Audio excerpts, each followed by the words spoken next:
Всем привет, я уже нарядилась и поеду собирать в торговый центр весенние образы.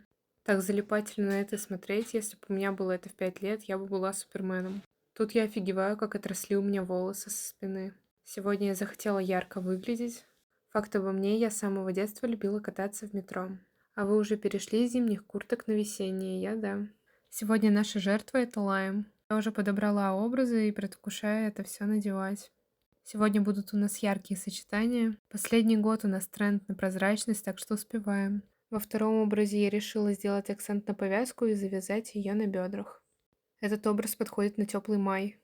Если у вас в ближайшее будущее есть какие-то праздники, то вперед надеваем этот образ. Люблю пить воду и вам советую. Покупаю водичку. Такую интересную надпись вы можете наблюдать.